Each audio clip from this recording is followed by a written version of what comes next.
ములుగు జిల్లా గ్రామీణ రహదారుల అభివృద్ధికి తెలంగాణ ప్రభుత్వం భారీ ప్రణాళికకు శ్రీకారం చుట్టనుంది. ఇందుకు ములుగు జిల్లా వేదిక కానుంది. రాష్ట్ర వ్యాప్తంగా 16,007 కోట్ల అంచనా వ్యయంతో చేపట్టనున్న గ్రామీణ రహదారుల అభివృద్ధి కార్యక్రమాన్ని ముఖ్యమంత్రి రేవంత్ రెడ్డి ప్రారంభించనున్నారు. ములుగులో ప్రత్యేకంగా ఏర్పాటు చేసిన గ్రామీణ రహదారుల అభివృద్ధి పైలాన్ను ముఖ్యమంత్రి రేవంత్ రెడ్డి ఆవిష్కరించనున్నారు. ఈ కార్యక్రమానికి సంబంధించి జిల్లా యంత్రాంగం అన్ని ఏర్పాట్లను పూర్తి చేసింది. ముఖ్యమంత్రి చేతుల మీదుగా భారీ పైలాన్ ఆవిష్కరణకు సిద్ధమైంది.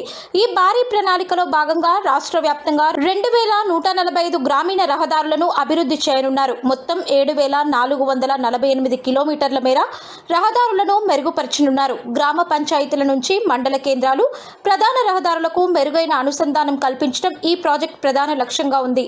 గ్రామీణ ప్రాంతాల్లో రవాణా సౌకర్యాలను మెరుగుపరచడంతో పాటు ప్రజలకు మెరుగైన కనెక్టివిటీ అందించేందుకు ఈ రహదారుల అభివృద్ధి ప్రణాళిక దోహదపడనుంది. ముఖ్యమంత్రి రేవంత్ రెడ్డి పర్యటన నేపథ్యంలో ములుగులో అధికారులు విస్తృత ఏర్పాట్లు చేశారు. 16,007 కోట్ల భారీ రహదారుల అభివృద్ధి ప్రణాళికకు ములుగు నుంచి తొలి అడుగు పడుతుండటంతో రాష్ట్ర గ్రామీణ రవాణా రంగంలో ఇది కొత్త అధ్యయనానికి నాంది కానుంది.